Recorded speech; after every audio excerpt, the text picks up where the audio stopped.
All right, guys, we are live with a phenomenal new episode on this Thursday. We brought you a phenomenal guest here all the way from Australia. And I have to say, she stayed up all the way up to now. It's currently around 2:30 a.m. in Australia on the Gold Coast to spend some time here with you to share her wonderful lessons.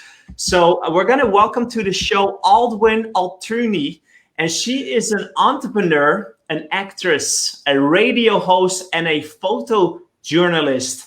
And today I'm so excited to dive into photojournalism because she has quite the track record of interviewing people like very, very famous and entrepreneurial people along her journey. And we just chatted in the back end. She's going to share some of the lessons learned along the way that made her the person she is today. So with no further ado, I want to give a warm welcome to Aldwyn. Welcome to the show.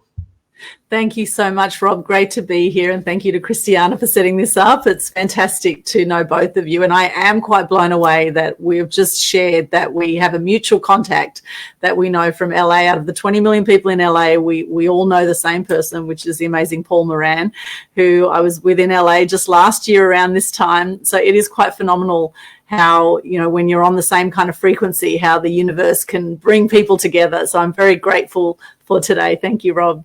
Absolutely. And Paul might be watching this even. He occasionally checks into the show. So Paul, this is a shout out to you, buddy.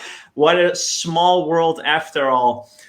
But Aldwyn, I wanted to ask you, what makes you the media queen? Tell us the backstory of the media queen. Thank you, Rob. Well, it's a lot easier to say than Aldwyn Altuney for starters, right? Yes.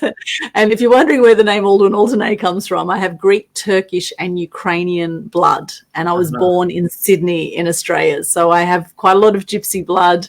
I have family all over the world. In fact, I have family in America, in the Ukraine, in Turkey, in Greece. Very grateful to have family all over the world. And what makes me the media queen is I actually have 36 years media experience. And I know I don't look a day over 25. Thank you very much, Rob. I am actually 46, and I first featured in the media at age 10 for table tennis. I was actually a top junior table tennis player. Wow. And I played for Australia for 6 years. And so I was interviewed by the local paper in Sydney called the Manly Daily at 10 years of age. And I remember at the time looking up at the photographer up on a ladder in my garage at the time in North Balgala. We had a table tennis table in our family home in the garage, and the reporter and the photographer came out when I was 10. And I remember looking up at the photographer up on a ladder. He was taking a photo of me holding my bat and with the ball at the table. And I looked up and I thought, wow, that looks like a really fun thing to do. I'd love to do something like that one day.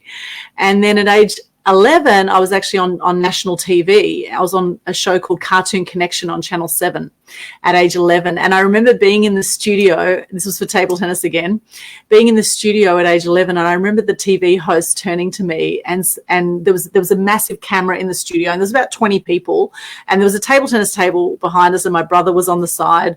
And we were about to go and have a hit of table tennis for the cameras because they love visuals. You know, TV love visuals. And I remember the host turning to me and saying, don't think about the 2 million people watching this right now. Wow. And so clearly I freaked. All I saw when I looked at the camera was 2 million people watching, and I totally froze. It was the worst interview ever. But what we did do well is we played table tennis well, and we just kept that forehand to forehand going with my brother, which was a great visual for TV. They love that. And, you know, even though we train like that all the time, we just kept that ball going on the table. They were blown away by it because they hadn't really seen that before, you know, seeing the ball just stay on the table like that.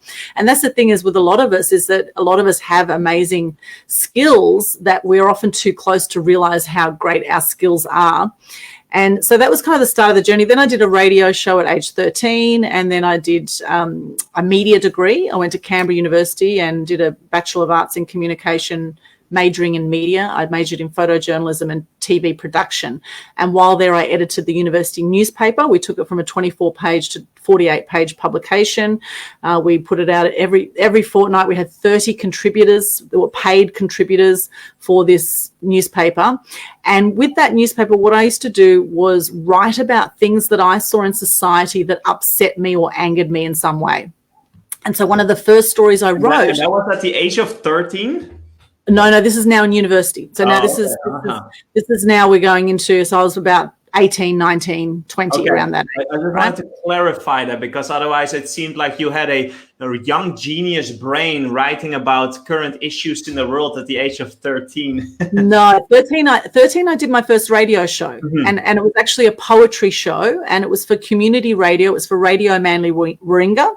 So I was very ambitious, and I grew up very fast, and I guess playing table tennis and traveling a lot from an early age. You know, I traveled to Asia and Europe at a young age. It helped me grow up a lot quicker. Yeah. And I love the power of the media to be able to share messages. So with this university newspaper, one of the first stories I wrote was an anti-duck shooting story. There's parts of Australia they still shoot ducks for fun. Oh. And I really couldn't get my head around that. Why would anyone shoot a beautiful duck just for fun? You know, why not shoot a clay target or something else? Why put animals under harm like that? And actually in Victoria, it's still legal to this day. It's still happening that there's duck shooting season that happens every year. And so I saw a documentary about this at the time, and I was so upset by it, I wrote a story about it. And the headline we had at the time was "Go and Get Ducked," right? So it was in your face kind of uni press. And then I wrote about battery farming of chickens, about the environment, about how we can recycle more. I wrote about female circumcision. So whatever it is that I saw that I was angry or upset by, I wrote about it, and I thought, well, if I can help inspire someone to find out more about this, and we can help, you know, shift the way that we do knowledge out there and help to raise consciousness around certain issues, then it's worth putting that story out, even if one person sees that story. Although with that publication, with Curio, we were going out to, there was 30, 40,000 readers every 2 weeks at the time. And that's the thing, even just getting into your local newspaper. In Australia, for example, you're reaching hundreds of thousands of people. In America, of course, it would be a hell of a lot more because you've got so many more people there. But that's the thing is, you know, there's a lot of potential out there to get free publicity. And so now with my business, with AA Expose Media, which I started in 2002, I've had the great fortune to work with some amazing people. And as a journalist for many years, I've worked in TV, radio and print media as well, right across Australia. I've freelanced for magazines all over the world now, and I've interviewed people like Hugh Jackman, Russell Crowe, Cyndi Lauper, Debbie Harry from Blondie, some phenomenal people. Recently in LA, I've interviewed Charlie Sheen and Jewel and Vanilla Ice face-to-face. They were face-to-face interviews on massive stage in LA, and that was really interesting as well. And the thing is with all these celebrities is that once upon a time, they were all the world's best kept secret. And a lot of people are like that now. You know, a lot of people feel like they're the world's best kept secret. And so what I do now with my media business is I do workshops. I do workshops called How to Gain $1 Million Worth of Free Publicity. And I help people go from being the world's best kept secret to being a star and to sharing their truth and sharing their message and making the difference that they're here to make in the world. And that's what I love. And with that now, I'm a stand for truth and good news. They're the two big things I stand for in the media. I think a lot of people are sick of the fake news out there. When, you know, we heard Donald Trump say fake news a lot, you know, and whatever you think of Donald Trump, and I know elections have just happened in America, and, you know, whatever you think of him, you know, I do praise the fact that he talked about fake news, because I think a lot of people are thinking it and not saying it. And we've seen it now again and again. There's a lot of misinformation that has come out of the media. And so people are starting to wake up and look at alternatives now with the alternative media channels we have in social media. They're looking at other ways that we can find information and some alternative stories, and starting to make up their own decisions about what they consider to be true. And then with the good news, we've seen since COVID, you know, a lot of people have been killing themselves, you know, more suicides before, more depression. And those that do believe everything they hear in the mainstream news, you will end up depressed, because a lot of it is depressing. And so the thing is to watch the news, but don't take it all on board as the truth, because it's not all the truth, right? And I know, having worked as a journalist behind the scenes, I've seen the hidden agendas, etc., right? So it's not all true. So it's very important to actually look at things objectively and to make up your own mind, and also be very conscious of what news you're sharing in your social media. Yeah. Be conscious of that, because out of the 7.8 billion people on the planet now, we have 3.8 billion active social media users. And so more than half the world's population are actually active social media users. So what's happening now is journalists are looking to social media every single day for story ideas. And they've actually picked up, a lot of people I know, they've put a social media post out, and then a local radio station will call them and want to do a story, or a magazine, or, you know, and of course with the world of podcasting, and, you know, it's a very exciting time now to share more positive messages and shift the way that we're thinking, because if you don't, you will end up potentially depressed and potentially suicidal if you believe everything you hear in the mainstream media, particularly around COVID. We've seen a hell of a lot of interesting stories come out of the media, and a lot of people are really questioning the truth and the facts right now around what's happening.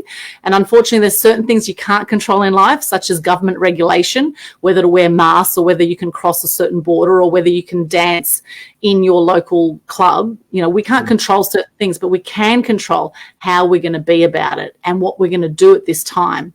And there's a lot of opportunities now during COVID. In fact, as content consumption has gone through the roof online, you know, Zoom hit 300 million active daily users in March when COVID hit. So Zoom has gone through the roof. Like a lot of online platforms, a lot of online courses are going crazy now. Like a lot of opportunity now to do a lot online with your knowledge. And, you know, I've actually relaunched my mass media mastery program online since COVID. I've also taken all my mass media tribe meetup events, have all gone online. Every 2 weeks I do a free event online where we have guest speakers that share different marketing tips. And I also launched the Global Good News Challenge in June as well. And that is to help inspire people, lift people up, decrease depression and suicide rates.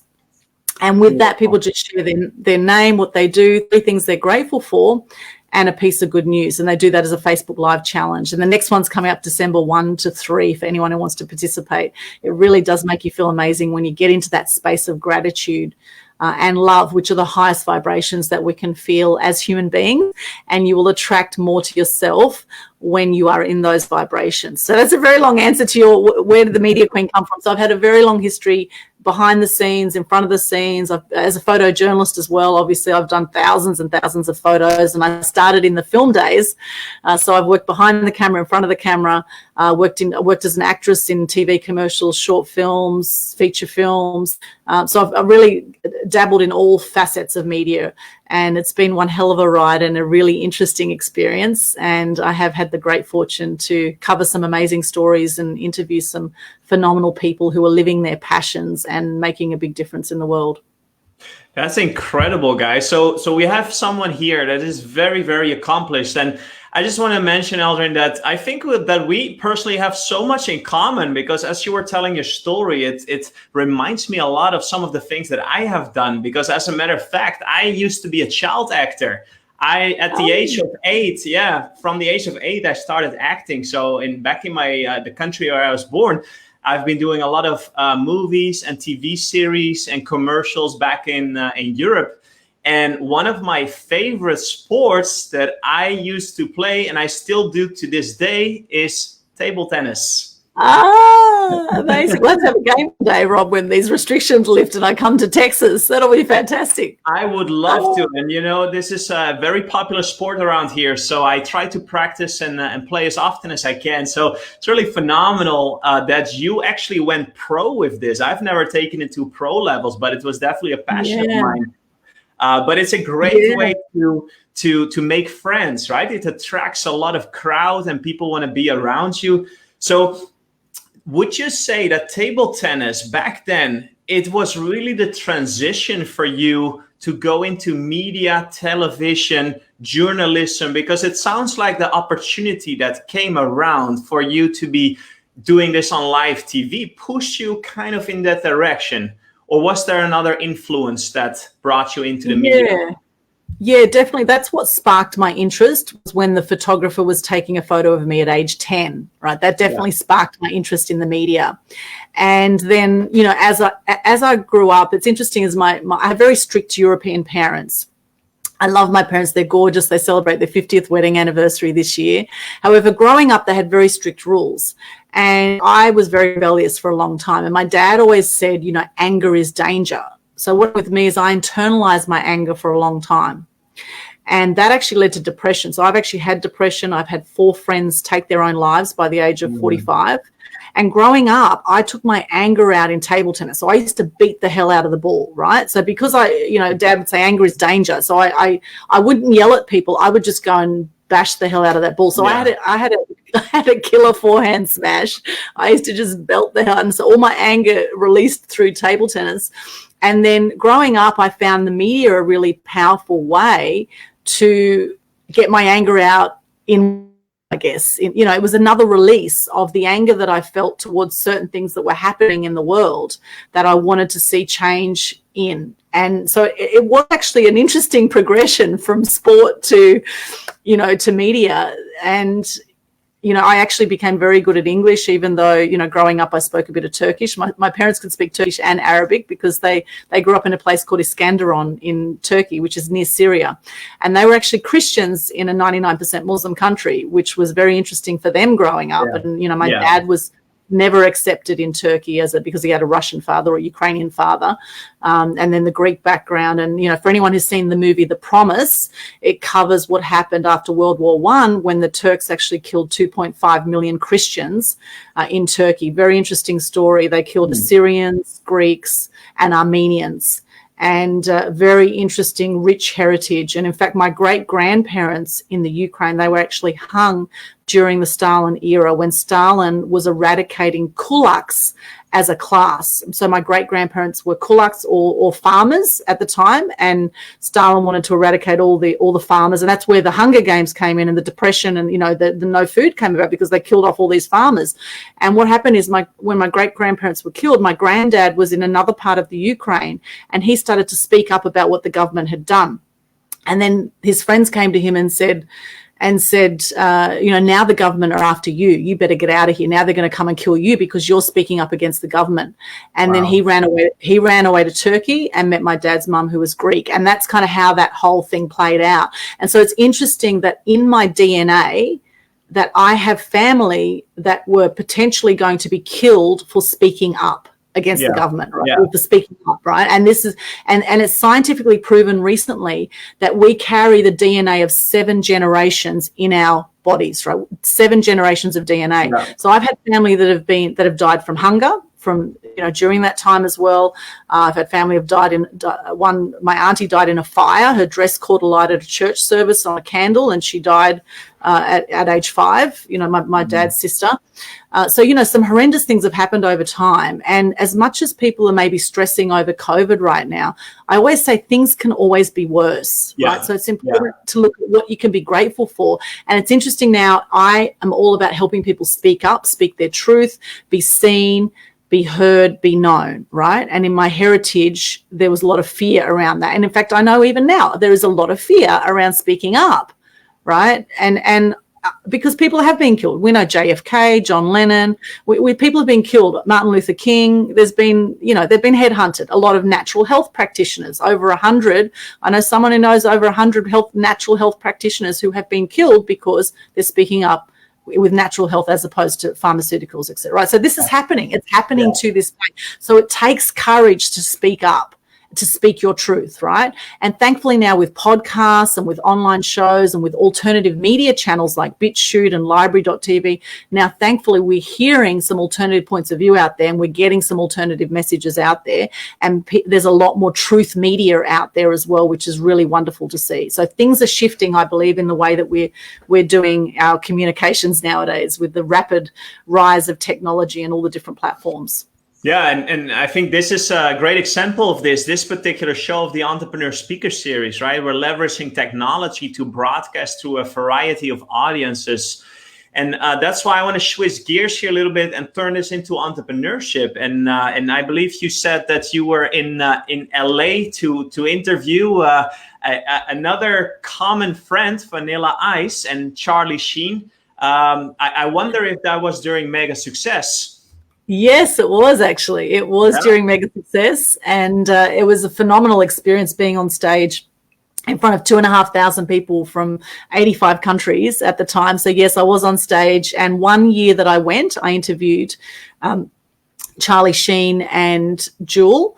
And then the next year I was on the billionaire panel with Vanilla Ice and a few other billionaires as well. And actually it was interesting, the year that I interviewed Charlie Sheen and Jewel, I was actually put down to interview James Corden, the TV host. Yeah. And he didn't show up. Yeah. He didn't show up. And so I ended up with Charlie Sheen and Jewel, which was also awesome. And, you know, Charlie Sheen's someone I really admire particularly because, you know, he's someone who's been given a whole lot of flack. You know, he's been given such a hard time. And, okay, he's a bit of a larrikin and he does drugs and whatever, and now he's got HIV, you know, but he seems to me fairly humble and very genuine, good, humble. He seems like, pretty easygoing. And same with Jewel, she was amazing, and Vanilla Ice. In fact, all these people, they were very humble.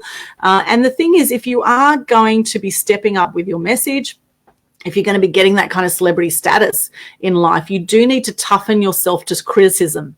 You know, that is what is going to make you come through. And so with entrepreneurs, back to the entrepreneurship, if you want to leverage yourself, it's important that you do things like this, that you guest speak, that you appear on podcasts and shows, etc., to leverage what you're doing, because a lot of entrepreneurs are time poor.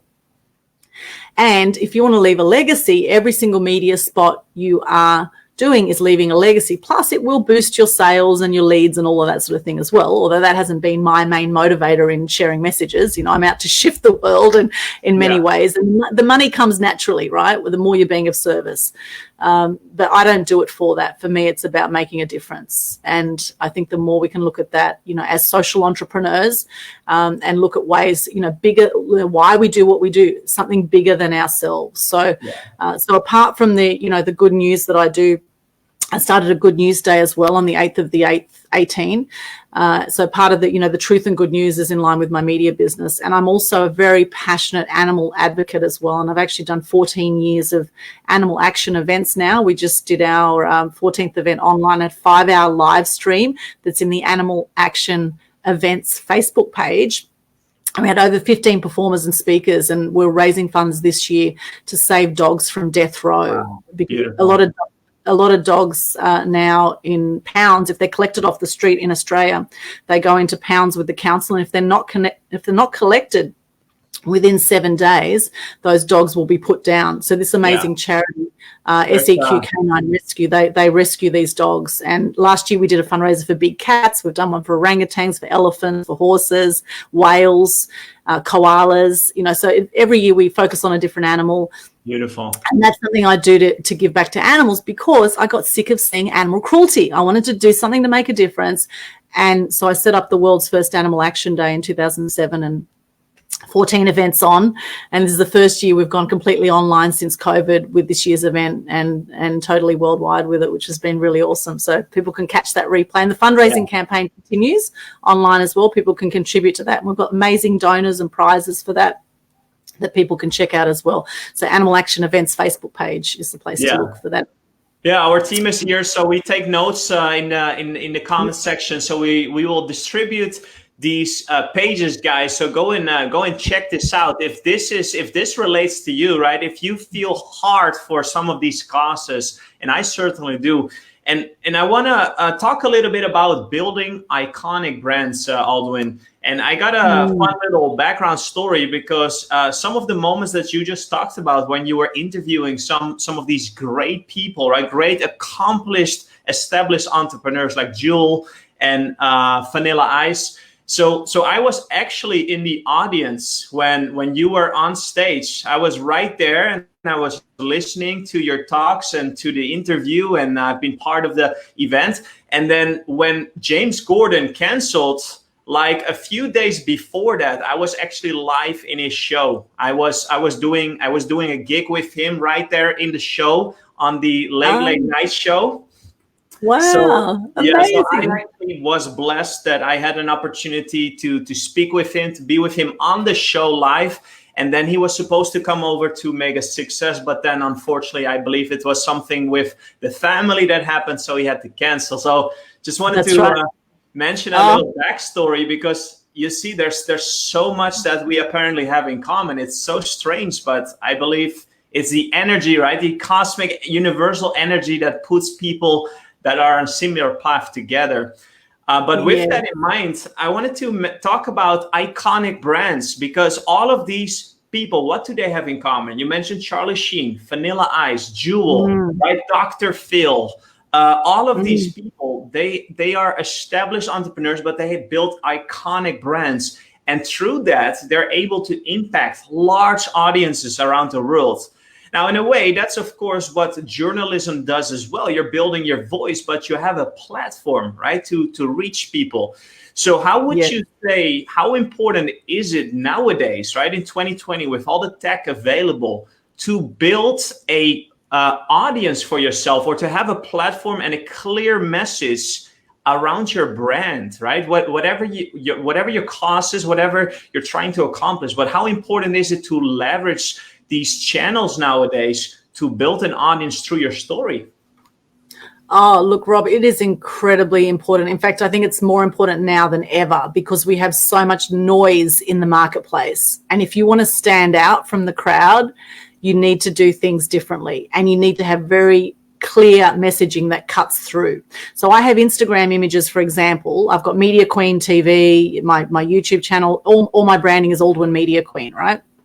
A lot of people don't remember my name. They remember Media Queen. So having a simple brand name for yourself, I think, is really important, 2 to 3 words. And then having something simple that you stand for, that you share constantly in your social media. So, for example, I'm a stand for truth, good news, and animal welfare. That's what I have under my Instagram images, right? So whatever it is you stand for, that's what people are going to connect with. So I think it's really, really important to actually have a strong brand and to consistently keep putting that brand out there so that you become memorable, because a lot of people have attention spans that are shorter than fleas now. And I think fleas' attention span is about 3 seconds. So, so to get people's attention, you need to be creative with your marketing as well. So if you look at my cartoon, which actually Paul Moran hated my cartoon. It's interesting. I was talking about the caricature for Media Queen last night at the Mass Media Tribe event that we had last night, which people can see the replay in the Mass Media Tribe group on Facebook. And it was interesting when I was in LA with Paul and with another film director friend of his, and they said, we're going to get you a proper cartoon. And they went to Disney, right? And we got this cartoon drawn up of Media Queen. And it was like a princess Barbie doll version of the Media Queen. And it was a beautiful picture, but it didn't represent what I wanted to represent with the cartoon.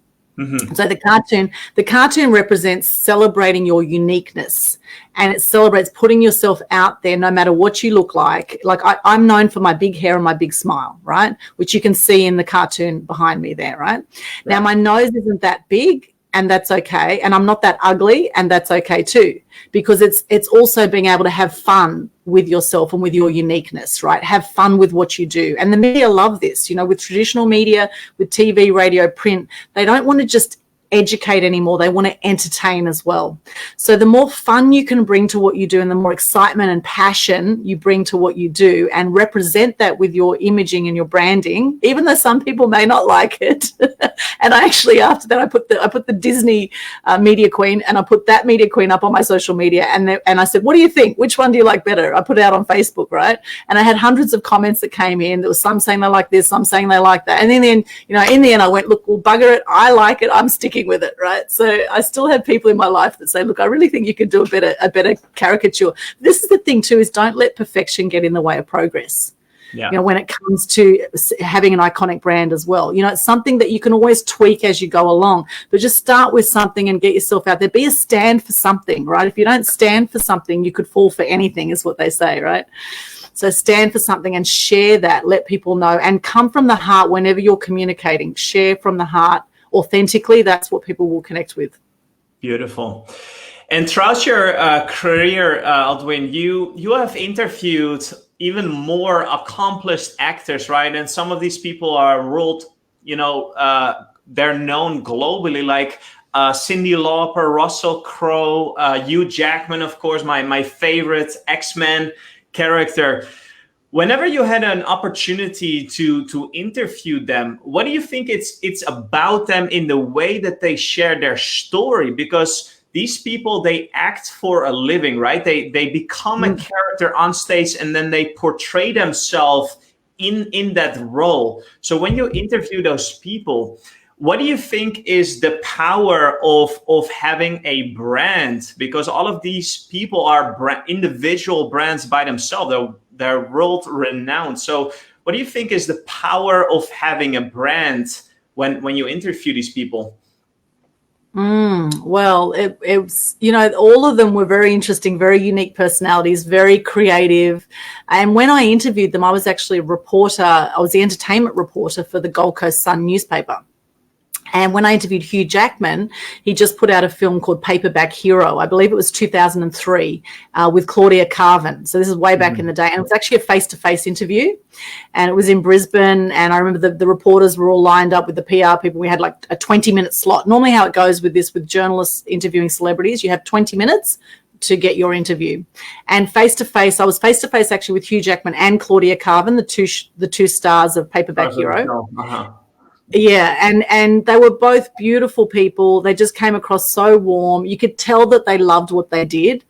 And, I guess that's become part of their personal brand, loving what they've done. And then Hugh Jackman then went on to X-Men, as you say, and, did a whole lot of other characters too. And I love The Greatest Showman. I absolutely love that film. I've seen it 3 times. Yeah. And that This Is Me song, I think that's a great one to remember when you think about branding. This is me. And to celebrate your uniqueness. Your X factor is your story. You're 1 in a billion just by being born. And the thing is to celebrate, to recognize that, to realize all the lows that you've come through in life that have helped to make you a stronger person today, and celebrate that, because a lot of people are way too hard on themselves. They often self-criticize, and, they don't allow themselves to shine. They don't allow themselves to step up. And something all these celebrities have in common, Cyndi Lauper, look at her with, girls just want to have fun, or she was out there, she was outrageous, she was colorful, and that's her. And her personality, she's got a zany personality, and it shines through, and that's part of what we love about her, right? She's extraordinary. And then with Russell Crowe, I interviewed him when he came to the Gold Coast to perform in his band at the time called 50 Odd Foot of Grunt, and he was performing at Surfers Paradise Tavern. And it was really interesting with his PR people, because at the time his wife Danielle was actually pregnant, and there was a lot of rumors going around that she was pregnant. She was about 3 months pregnant, so she was just coming into that stage. And the PR people were saying, if you do an interview, you can't talk about this and you can't talk about that, can't talk about the kids. We don't want you to talk about the movie. We just want you to focus on the band, because that's what they wanted to promote, right? And the gig was packed. And actually, Russell Crowe's not a bad singer either. I was actually very impressed with his singing style. It was kind of like a blues rock kind of band. Yeah, I don't think that a lot of people know that about him. I certainly didn't know. Right. Yeah, it's interesting. And we're going back now, 15 to 20 years when this happened. It was sometime between 2002 and 2005 on the Gold Coast. Yeah. And, it's interesting. I asked Russell Crowe, what's it like being famous? And he said, he said having the paparazzi follow you when you're scratching your ass, that was his words, when you're scratching your ass is not a fun part of the job. And he kind of had this, like, there's definitely a little bit of arrogance about Russell Crowe, a little bit of, he speaks his mind. He's a straight shooter. Yeah. It doesn't matter. He doesn't care if you like what he says or not. He'll just say it. Yeah. And he said that's not a fun part of the job. And I remember asking Cyndi Lauper, I said, why do you have a leopard tattooed on your, she had it on her shin, I believe, at the time. And she said, well, my grandma had a leopard coat, and she thought, well, it'll never go out of fashion. So that's why she had a leopard tattooed on it. Yeah, so little things like that, little quirky things you find out when you get to interview these people. That's and incredible. Obviously the final cut of the story doesn't show all that, because you can only share so much in the story.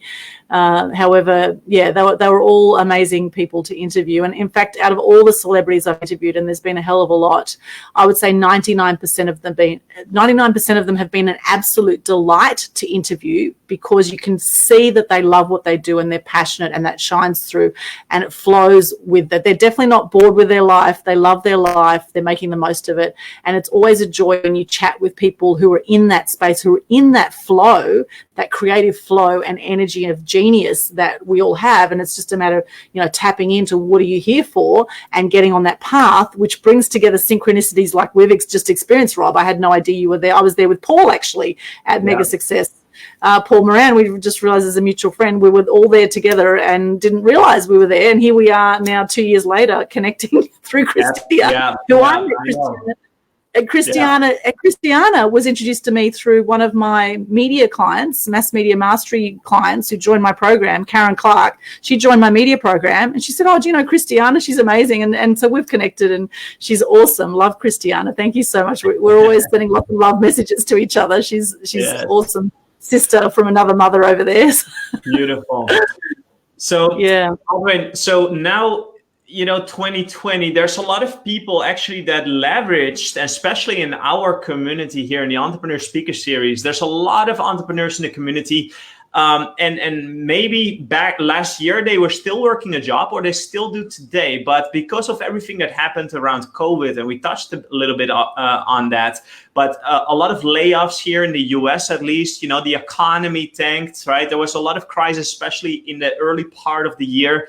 And it also gave people an outlet to finally focus, right? And maybe take that leap, because if they were laid off anyway, or they had an opportunity to be laid off, why not start something on their own, right? Build that dream that they have been thinking about for so long. So if you would consider, journalism or even, speaking your message, right? How does this make an impact on the people listening? Because in my businesses, right, and in my coaching practices, I get a lot of these questions. Say, Rob, I don't have an audience. I don't really have a well-defined story. And you're talking about people like Cyndi Lauper and Russell Crowe and Hugh Jackman, and you got to interview them, but I'm not you, right? But what would you say to the people that everybody has equal opportunities, right? Equal playground at the moment, leveraging technology, free social media channels. What would you say to those people that are currently worried if there's even going to be any audience to listen to what they have to say? Well, I think, there's two places we come from in life. There's fear or there's love, right? Fear, and I have my little prop here because I'm always showing my love. Bring that on. There's fear or love, right? So whenever people have doubt about anything, it's coming from fear. Mm-hmm. Now, the thing to remember is that there's always breakthroughs at the end of every breakdown, right? And I always say life is like a roller coaster ride, right? You're going to have times you're going down, you're going to have times you're going up, times you're going to go around circles. Sometimes you're going to feel like you're going backwards in life, and sometimes you need to slow down to speed up. So what I say to those people is to do what you love and love what you do at every single opportunity, because 1/3 of all people will die by the age of 65. And it's unfortunate that a lot of people do die and they're on their deathbed and they have regrets in life. So we don't want that to be you, right? We want you to do what you love and love what you do. And so the more you can do that, and particularly if you've been laid off in jobs right now, this is a fantastic opportunity to actually embrace a new future for yourself. And, everyone has knowledge that they can teach other people, right? I could create a table tennis course, how to play table. I used to be a table tennis coach. We can do this together. How about that? Yeah, we could. We could create a table tennis course, right? I mean, if you know 10% more than someone else, you can teach it. And this is the thing that stops a lot of people, is they think, oh, who am I to share that? Or who am I to step up like this? Or, oh, other people are better than me, or whatever, right? And, if you compare yourself to others, you will just become vain and bitter. It's important to step into your truth, do what you love, and you'll know what you love, because time flies when you're doing it, right? And you'll know you're just in the zone when you're doing it. You love it so much that you would jump out of bed and do it even if money wasn't there, right? That's where you want to look. What is it that moves you in life? What is it that makes your heart sing? Do more of that, and then that will allow you to shine and step up, and it means you'll actually be going with the wave. Now, something I love doing is body surfing on the Gold Coast. We have 37 kilometers of beaches here. You will go with the wave rather than going against the wave. And this is what's happening a lot in life, is people are battling against the wave. Yeah.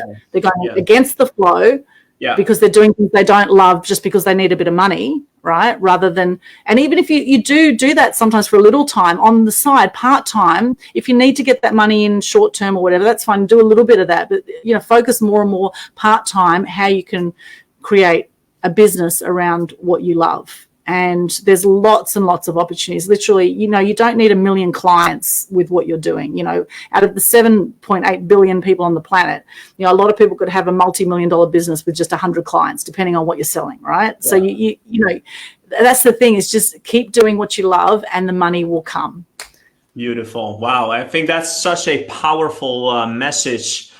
Now, we got a couple of questions from the audience, Aldwyn, and one of the questions is, with all the people that have come through, you know, your journey, and the people that you had a fortunate pleasure to actually interview them, whether it was one-on-one or through any of the magazine interviews, but who are some of your heroes that you have been, you know, dying to interview, to get an opportunity to ask them some questions face to face? Who are some of those people that you still have in mind in the next decade? Oh, you know, I would love to interview David Attenborough. And, you know, as much as I have attempted to get in touch with David Attenborough, he'd be now in his late 80s, I would say, David Attenborough, with all his animal documentaries. I love that man. I love watching his animal documentaries. I would love to interview him before he dies. However, it seems it's very, very hard to get in contact with him. I'm going to keep at it, though, and see if I can get in touch with him. But, you know, it's very difficult to get in touch. I even contacted a charity that he supports, and they wouldn't connect me. So, you know, I've attempted through Facebook pages, through, you know, there are certain different ways you can get contact details. So I'm going to keep hunting for that. So David Attenborough is one I'd love to interview. I would love to interview Oprah. I think Oprah would be amazing to interview as well. I think she'd be phenomenal.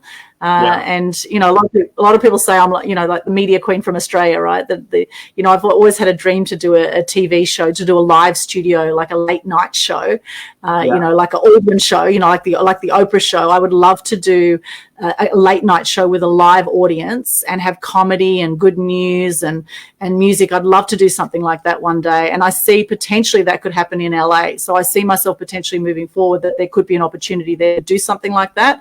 I think we need particularly more female role models as TV presenters. I think it's been a very male-dominated industry for a long time. And, you know, Oprah's extraordinary with what she's done, and particularly as an African-American lady as well. She's a very inspiring lady in the field of TV reporting. So they're two people that I would really, they've been on my bucket list for a while, those two. And, you know, I would love to interview them. But, you know, there's so many out there that would be phenomenal to interview, and you know, everyone has a story. And the thing is, you know, I interview a lot of people in small business that also have extraordinary stories that a lot of people don't know about, because they're the world's best kept secret, and because people are too close to their own stories to realize how extraordinary they are. So often, you know, I interviewed a lady, she'd 17 years, she'd been an exotic dancer. You know, she worked in a strip bar with her daughter. Her daughter was also, as a 20-year-old, was working, and I was fascinated by that. I was like, well, you know, how do you walk around in those heels? You know, like, you know, like having this curiosity for life. Everyone has a story. So there's special stripper shoes apparently that they have, right? That aren't just the normal high heel shoes. You know, it's interesting being a journalist. You learn a little bit about a lot of things, and it's. I just think everyone is extraordinary, has something amazing to share, and it's just a matter of sometimes drawing that out of people, and that's part of the skill of being a journalist being a podcast host like yourself. You know, interviewing people is to be able to draw the gems out and allow people to shine. Exactly. And for our audiences specifically, and that's why we do this particular show, is I believe if there's just one thing out of this whole conversations that you and I are having, just going back into your journey, if there's just one thing that people can take away and implement in their life, right, it could possibly change the direction of their lives or their course that is ahead of them. And I've heard this so often from interviews like these, or some of my stage appearances, or the talks that I did, is that people come to you sometimes years later and they will tell you that this one particular thing, it sparked another idea, and it brought them, you know, years later to where they are today. And I think that is so impactful. And that's why, Aldwyn, I always like to do something special for the community and for the people, you know, tuning in live. We always like to give back. And for what we have talked about so far and in the back end, I know that you're a big giver, right? You're somebody with a big heart and you have a big story to share and you want to encourage and inspire others. So if our audience, right, they say, Aldwyn, we love you, right? We would love to have you in America one day and help you, bring you to the big screens and see you shine. But if they want to get in touch with you and they have some questions about storytelling, or they have questions in how to leverage the media and social media channels to actually propel their brand, is there a way that you could make some time available for them and to give them a little bit of clarity? Because I know for a fact, like in my coaching practice, there's a lot of questions around this. Like, how do I build a story around what I do? Or how do I even define my purpose, right? So it starts from there. So is there a way that if they want to take advantage of that and get connected to you, that you can help them and make a little bit of time available to give them some clarity? Yes, absolutely. I would be happy to offer people watching this that mention this show. I'd be happy to offer a free strategy call, media strategy call. Okay. And we can chat about what your goals are and what you want to do and whatever you'd like to chat about, we can do that. So absolutely, I'd be happy to make time for that. And I do workshops as well. I've got How to Gain $1 Million worth of free publicity workshop. If anyone would like to attend that, that's going to be online on Zoom. I've got a 3-hour workshop on November 26th, and that will be at 11 a.m.